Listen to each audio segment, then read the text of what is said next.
আসসালামু আলাইকুম, বিসমিল্লাহির রহমানির রহিম। প্রিয় দর্শক, আশা করি সব ভালো আছেন, সুস্থ আছেন, সুন্দর আছেন। আমি Kamal Ahmed, any career YouTube এবং ফেসবুক চ্যানেল থেকে আপনাদেরকে জানাই আন্তরিক অভিনন্দন। আমি আজকে আপনাদের 5টা লাইভ বিজনেস, যেটা আপনারা সরাসরি কাস্টমারের সামনে রেখে প্রোডাক্ট তৈরি করে বিক্রি করবেন। এই মুহূর্তে সবচেয়ে মেইন ভাইরাল বিজনেস হলো লাইভ বিজনেস, যেটা মানুষ আপনার সামনে দেখে, উৎপাদন দেখে সেটা ক্রয় করে নিয়ে বাড়িতে যাবে। আর মানুষের আস্থা কম, যেন 2 নম্বর প্রোডাক্ট, 2 নম্বর খাবার যেন তারা না খায় বা না পায়। এখন সবাই সচেতন, এই জন্যে আমি আজকে আপনাদের পাঁচটা লাইভ বিজনেস, যেটা লোকালয়ে লোকজনের সামনে তৈরি করবেন এবং সেটা সাথে সাথে বিক্রি করবেন। নো ওয়েস্টেজ, নো নষ্ট, নো 2 নম্বরই। আপনি সিদ্ধান্ত নেবেন কোনটি আপনার জন্য প্রযোজ্য। এ টু জেড জানানোর চেষ্টা করব। কত টাকা বাজেট লাগবে, কেমন পুঁজি লাগবে, কোথায় পাবেন, কেমনে পাবেন, কত টাকা লাভ, কত টাকা লস। আমার সাথে থাকেন। Number 1, live bakery. এখন ঢাকা শহরে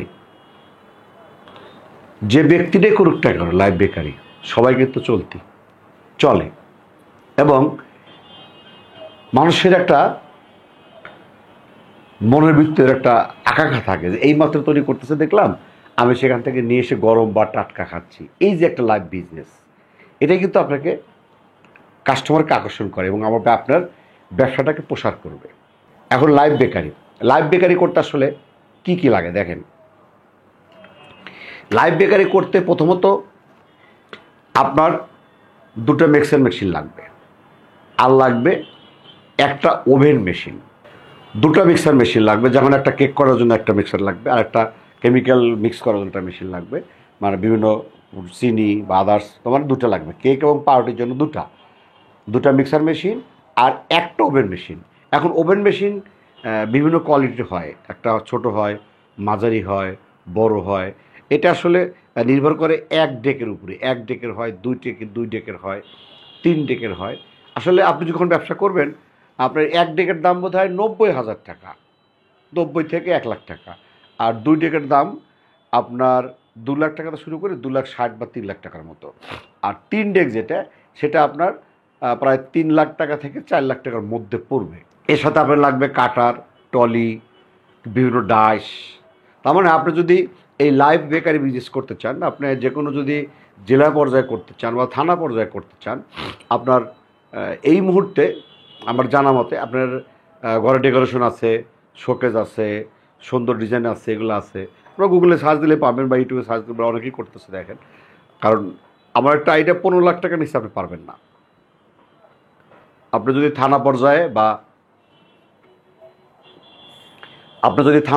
বা জেলা পর্যায়ে করতে চান, আপনি এখানে 15 লাখ টাকা নিচে পারবেন না। তবে এখানে লভ্যাংশটা হিসাব হলো, আমি কয়েকটা জায়গায় আসলে কি বলে না ভাই লভ্যাংশ, তারপরেও আমার একটা আইডিয়া, ওরা যেভাবে বিজনেস করে, যেভাবে মালের কাঁচামাল, তাতে আপনার শতকরা 40 টাকা লাভ থাকবে আপনার।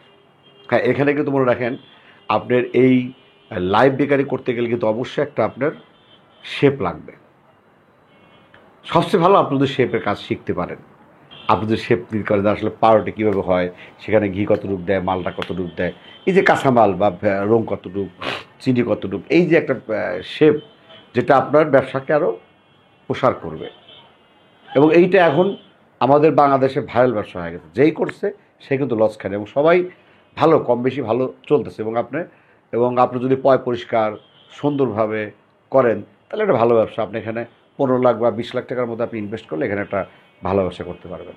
নাম্বার 2, যেটা কিন্তু ইদানিং অনেকই দেখা যায়, সেটা হলো আপনার হলুদ, মরিচ, ধনিয়া গুঁড়া।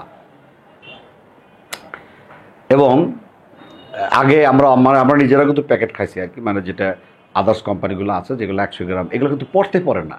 এগুলো কিন্তু অনেক টাকা দিয়ে কিনতে হয়। আর যারা আমরা কিনছি দেখছি, আমরা হাটে গেছিলাম, ওখান থেকে নিলাম, এবং ওরা আমার সামনে হলুদ গুঁড়ো করে দিল, আমার সামনে মরিচ গুঁড়ো করে দিল। দেখা জিনিস আমি কোথায় দেখি, এবং অনেক কমে কিন্তু কিনে নিয়ে আসলাম। এবং এটা কিন্তু এখন মানুষ খাচ্ছে এবং অ্যাভেলেবল, মানে সামনে দেখতেছে যে হলুদ মরিচ গুঁড়া হচ্ছে, ধনে গুঁড়ো হচ্ছে। আপনি ওখানে 10 মিনিট দাঁড়া থেকে দেখে নিয়ে আসবেন। এই বিজনেসটা অনেক কিছু করতেছে, কিন্তু এটা নতুন না। আপনারাও করতে পারেন। আপনারা শহরের যে কোনো এলাকায় শহরের একটা প্রতিষ্ঠান নিয়ে করলেন, সেখানে আপনি আদার্স কাস্টমারের ভাঙা দিচ্ছেন, প্লাস আপনি লাইভ বিক্রি করতেছেন। এছাড়াও যাদের দোকানপাট নাই, দেখা যাচ্ছে যে ট্রলি বা ইয়ের উপরে মেশিন বসা নিয়ে গ্রাম অঞ্চলে করতেছে বা বিভিন্ন শহরে করতেছে, আপনি যদি একটা মহল্লায় করেন, আপনি যদি একটা থানা পর্যায়ে একটা জায়গায় করেন, আপনি এখানে পাবলিকে ভাঙা দিচ্ছেন, প্লাস আপনি লাইভ বিক্রি করতেছেন, আপনি ভালো চলতে পারেন। তো এখানে আমার একটা আইডিয়া, এই মেশিন এবং যদি আপনি বিদ্যুৎ লাইন থাকে, যদি ইনডোরে করেন তাহলে আপনার তো মোটর লাগবে, আর যদি আপনার ভ্যানে করেন তাহলে তো মোটর না, তাহলে আপনাকে শ্যালো মেশিন নিতে হবে। মোটামুটি আপনি এখানে 2 থেকে 3 লাখ টাকা ইনভেস্ট করলে একটা ভালো ব্যবসা করতে পারবেন। ওটা লাইভ, মানুষ কিন্তু এখন খায়, এখন খাচ্ছে, অনেকেই শহরে বাজারে গ্রামে সবাই কিন্তু খাচ্ছে। আপনি এখানে 2 বা 3 লাখ টাকা ইনভেস্ট করলে, আবার ইনভেস্টটা আসলে কম বেশি হয়, মানে ইনভেস্টটা কিন্তু আসলে অ্যাকুরেট বলা সম্ভব না, বিভিন্ন রকম বিভিন্ন দাম আইডিয়া থাকে। তো আপনি ব্যবসাটা করতে পারেন। এখানে লভ্যাংশ হিসাব করতে গেলে আমার জানা মতো আপনার শতকরা এখানে 30 টাকার মতো লাভ করতে পারবেন। এখানে শতকরা আপনি 30 টাকার মতো লাভ করতে পারবেন। দেখেন, সব ব্যবসায়ী হিসাব করে কিন্তু সেলের উপরে, লভ্যাংশ হিসাব করে আপনি সেলের উপরে। আপনি বললে যে লাখ লাখ টাকা ইনকাম করতে পারবেন, আবার আপনি যে করতে পারবেন না তা কিন্তু না। এটা নির্ভর করবে যে আপনি আসলে কোথায় প্রতিষ্ঠান খাড়া করছেন, কোথায় দাঁড় করাচ্ছেন, আপনার কাছে কাস্টমার আসছে কি না, আপনি কাস্টমার ভালো ব্যবহার করতেছেন কি না। আপনি যদি সেল বেশি থাকে তাহলে আপনি কিন্তু ভালো লাভ করতে পারবেন।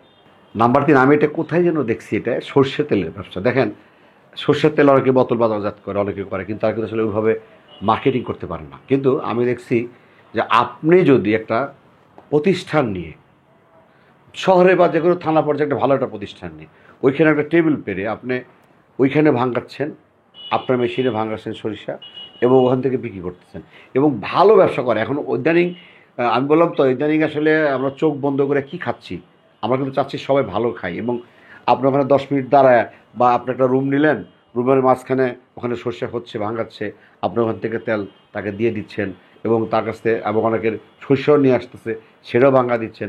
এবং এখন মেশিন কিন্তু অ্যাভেলেবল, এবং এটা ইলেকট্রনিক্স চলে। এছাড়া ওই আপনার ইয়ের মতো আপনি যদি মনে করেন ভ্যানের উপর বসাবেন, গ্রামগঞ্জ ঘুরবেন বা বিভিন্ন শহর ঘুরে বিক্রি করবেন, তাকেও তো আপনি করতে পারেন। এটা কিন্তু একটা ভালো ব্যবসা। এটা সর্ষের তেলটা আপনি যে কোনো গ্রাম শহরের একটা আনাচে কানাচে অথবা যে কোনো একটা পজিশন দেখে, অথবা আপনার রানিংও করতে পারেন, ভ্রাম্যমানও করতে পারেন। সেই একই ভ্রাম্যমান করতে গেলে আপনাকে একটা ট্রলি নিতে হবে, ট্রলির উপরে শ্যালো মেশিনে আপনার একটা মেশিন বসাতে হবে, এবং এটা কিন্তু ভালো করতেছে যদি আপনি পরিশ্রম করতে পারেন। দুটো এখানে আসলে বাজেটটা হিসাব করতে গেলে আপনাকে, এইখানে আমার একটা আইডিয়া, একটা মেশিনের ছোটো বড়ো আছে বা মেশিনের কোয়ালিটি আছে, তবু আপনার 2 লাখ টাকা থেকে শুরু করে আপনার 3 লাখ টাকার মধ্যে হয়ে যাবে। এবং পার্সেন্টেজ লভ্যাংশ যদি আমি হিসেব করে বলি, লভ্যাংশটা আমার মনে হয় এখানে ওরকমই, মানে 30% যেগুলো আসলে উৎপাদন ব্যবসা, মানে যেগুলো আসলে প্রোডাকশনের ব্যবসা, সেগুলোতে লভ্যাংশ বেশি। যেহেতু এটা প্রোডাকশনের ব্যবসায়, আপনি এখানে শতকরা 30 টাকা লাভ করতে পারবেন এই বিজনেস। আর সেলটা নির্ভর করবে আপনার এলাকা ভিত্তিক, আপনি কোথায় করতেছেন, কিভাবে করতেছেন, তার উপর কিন্তু নির্ভর। মানুষের সাথে কেমন ব্যবহার করতেছেন, আপনার জিনিস খাচ্ছে না কেন, আপনার জিনিস কেন খাবে না, এটা মাথায় নিতে হবে। আপনার জিনিস কেন খাবে, আপনার সেল বাড়াতে হবে, আপনার পলিসি করে সেল বাড়াবেন, আপনি লাভ বেশি করবেন। দেখেন, নাম্বার 4, আমরা বিভিন্ন বাইরের দেশে যা দেখি যে তারা লাইভ তরমুজ কাটিং করতেছে, আনারস কাটিং করতেছে, স্ট্রবেরি কাটিং করতেছে, বিভিন্ন ফল ফলাদি জুস। দেখেন, এটা আপনি একটা প্রতিষ্ঠান নিয়েও করতে পারেন, একটা ছোটো একটা প্রতিষ্ঠান নিয়ে ওখানে আপনি লাইভ আপনি ফল রাখছেন, আপেল রাখছেন, জুস রাখছেন, যত প্রকার ফল আছে, সিজনালি ফল, এই সিজন এই সিজন এমন আছে সারা বছরই পাওয়া যায়। আপনি সেই ফল জুস করে, লাইভ জুস করে, আমরা দেখছি তো, একটা জুসের মেশিন কিনতে হবে আপনাকে, একটা জুসের মেশিন কিনে আপনি জুসের মেশিন কিনবেন, একটা জুসের প্যাকেটিং মেশিন কিনবেন, যেটা বোতলটাকে বা গ্লাসটাকে সিলগালা করে দেয়, সিল করে, এরকম মেশিন কিনতে পাওয়া যায়। আপনি গুগলে সার্চ দেন, আপনি ইউটিউবে সার্চ দেন যে আসলে জুস মেশিনের কী ব্যবসা। দেখেন, এটা মানে বাইরে দেশে সেই চলে, আমাদের বড় বড় শহরে কিন্তু ঢাকা ঢোকা আবিজাবি জেলা শহরে কিন্তু এখন চলে। তা আপনি কেন বসে থাকবেন? আর থানা শহরে আপনি যে ফলের দাম তার চেয়ে একটু বেশি নেন, নিয়ে একটা ফল কাটিং করে দেখা যায় এখানে আসলে লভ্যাংশটা ডাবল হয় আমি দেখছি। কারণ বিভিন্ন ফল যখন কাটিং করে দেওয়া যায়, এই ফলের 2 পিস, পেঁপের 2 পিস, আনারসের 2 পিস, অম্বকের 2 পিস, এইভাবে করে আপনারা প্যাকেজ করে দিবেন একটা গ্লাসে। এবং সে লাভটাকে আপনাকে একটু বেশি করতে হবে। আমি জানি যেটা লাভ 40% মতো লাভ হয়। এবং একটা মেশিন, জুস মেশিন আপনি ব্লেন্ডারে ছেড়ে দিলেন, মিক্সার হয়ে গেল। আর একটা লাগবে হলো ওয়ান টাইম যে ইয়েগুলো আছে, গ্লাসগুলো আছে, গ্লাসে প্যাকিং করে দিলেন, একটা নল দিয়ে দিলেন, পাইপ দিয়ে দিলেন, ব্যাস। একটা রেট আপনি হিসাব করে নেবেন, একটা বাজেট কত।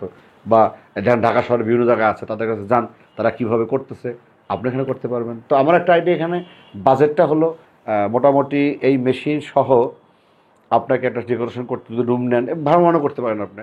আপনার রুম ছাড়া যে কোনো এক সুন্দর পরিস্থিতি, গাছের নিচে বা শহরে যেখানে লোকালয় আছে, পরিষ্কার করে একটা টেবিল নিয়ে সুন্দর করে ওখানে বসে গেলেন, ভালো একটা ব্যবসা। এবং আপনি হাতে গ্লোভ, এই ব্যবসাগুলো আসলে হাতে গ্লোভ রাখলেন, মাথায় রাখলেন, পরিবেশ সম্মত, মানে আপনাকে দেখে মনে করে যে হ্যাঁ আপনার একটা ব্যবসায়ী, আপনাকে দেখে খাবে, আপনার সৌন্দর্য করে করে খাবে, পরিষ্কার থাকবেন। এইখানে লাভ 40% মতো শতকরা লাভ। আর এখানে ইনভেস্টটা আমার যতদূর আইডিয়া, এটা আপনার মোটামুটি $1,02,000 হলে আপনি ব্যবসা স্টার্টিং করতে পারবেন। এবং জুস, ফলের জুস এবং ফল কাটিং, ছোটো ছোটো ফল দেখছি আমরা ঢাকাতে অনেকেই যারা শুধু পেঁপে কাটে দেয়, শুধু পেঁপে পেলে দেবেন। আপনি তাও বলছেন, আপনি ওখানে শুধু যে ফল খাবে সে ফলও খাকে দেবেন, কাটে করে দেবেন। একটা আপেল সে নিল, একটা আপেল দিল, 2টা আপেল দিলেন, 3টা আপেল দিলেন, সাথে জুস খাবে, জুস দিলেন। এবং এটা আমার মনে হয় যারা আসলে লাইভ ব্যবসা করতে চান, একদম মানুষকে ভালো খাওয়াতে চান, আপনি করতে পারেন। নাম্বার 5, লাইভ ধান ভাঙানো এবং আটা ভাঙানো। দেখেন, আপনারা প্রতিষ্ঠানেও করতে পারেন, যেখানে ধান সেদ্ধ করে, এটা 29 ধান, এটা অমুক ধান, এটা তমুক ধান, 8টা 10টা কোয়ালিটি রাখলেন ধান, আপনি সরাসরি ভাঙায় তাকে দিয়ে দেবেন, তাহলে চাউলও 2 নম্বরই হলো না। এছাড়াও আপনার যেটা ভ্রাম্যমান বা আটা রাখলেন, আটার গম রাখলেন, যে সরাসরি একদম দেশি গম, আপনি ভাঙায় তাকে দিয়ে দেবেন। ওই প্রতিষ্ঠানে আপনি বেশি দামে নিতে পারবেন, ভালো দামে নিতে পারবেন, আর আপনার লাভটা কম করে আপনার কাস্টমারকে দিতে পারবেন। এবং মানুষ খাবে যে না, ওইখানে গেলে অরিজিনাল আটা পাওয়া যায়। আটা মানে আটা বা ময়দা দুটো পাওয়া যায়। এছাড়াও আপনি এই ভ্রাম্যমান যেটা আছে, কিন্তু এটা ব্যবসাটা অনেকে করতেছে, সেটা হলো আপনি ভ্যানের উপরে নিয়ে একটা রাইস মিল, একটা আটার মিল, এটা গ্রামগঞ্জ চলে যান, আপনি ওখানে রেডিমেড বিক্রি করেন, পাশাপাশি আপনি অন্যকে ভাঙা দেন। এটা ইনভেস্ট মোটামুটি আমার একটা আইডিয়া যে আপনি যদি এখান থেকে ওরকমই 2 থেকে 3 লাখ টাকা ইনভেস্ট করেন, তাহলে ভালো একটা অবস্থা হবে। এছাড়াও কম দামে আছে আপনার, যদি আপনি 1-1.5 লাখ টাকা ইনভেস্ট করেন, কারণ ছোটো মেশিন আছে, বড় মেশিন আছে, বিভিন্ন সাইজ আছে, এবং শ্যালো মেশিন আছে। এবং আপনি শ্যালো মেশিন পাশাপাশি একটা মোটরও রাখবেন। আর মোটরের লাভ দেখেন, আপনি যদি কোনো বাড়ি যান, মোটরে যান, যদি 220 লাইনে মোটরে কোনো মেশিন যদি উপরে বসান, তাহলে কিন্তু আপনার ওই যে বাড়ি থেকে ধান ভাঙাবে আর যে বাড়িতে আটা ভাঙাবে, ওরাই কিন্তু আপনাকে দেবে। এখন একই মেশিনে আটা ভাঙানো যায়, একই মেশিনে কিন্তু ধান ভাঙানো যায়, পাশাপাশি দুটোই করা যায়, ছোটো ছোটো মেশিন। এবং এটা ভালো, এবং খুব ভালো আটা দেয় এবং খুব ভালো চাল দেয়। এমনকি আপনি একদম ভাঙা একদম বস্তায় ভরে দিবেন, শুধু রান্না খাবে, এরকম মেশিন কিন্তু পাওয়া যায়। এবং এটা ওই 2 লাখ থেকে আপনি 3 লাখ টাকা যদি আপনি ইনভেস্ট করেন, তাহলে ভালো একটা ব্যবসা আপনি করতে পারবেন। এবং লভ্যাংশ এখানে আসলে আমি তুলনা করে দেখছি, লভ্যাংশ আপনার সেটা 30% লভ্যাংশ আপনার এখান থেকে আসা সম্ভব। প্রিয় দর্শক, আজকে আমি 5টা ব্যবসা আইডিয়া দেওয়ার চেষ্টা করলাম। আমরা আসলে বিভিন্ন জায়গা থেকে বিভিন্ন ডাটা কালেকশন কিন্তু আপনার দিয়ে থাকি। ব্যবসা করা না করা আপনার, লাভ লস কিন্তু আপনি আমার ভিডিও দেখলেন বিদায় যে আপনি এখান থেকে লাভ হবে তা না, বা লস হবে। আপনি আগে চিন্তা করবেন যে আপনার জন্য আসলে কোন ব্যবসাটা প্রযোজ্য, কোনটা করলে আপনি লস খাবেন না, কোনটা আপনার মনোযোগ হয়, কোনটা আপনার ফ্যামিলির সাথে যায়, কোনটা আপনার ব্যক্তিগতভাবে যায়, এগুলো চিন্তা ভাবনা করে ব্যবসা করবেন। পরিশেষ হওয়ার দীর্ঘায়ু ও মঙ্গল কামনা করে আজকের মতো শেষ করছি। আল্লাহ হাফেজ।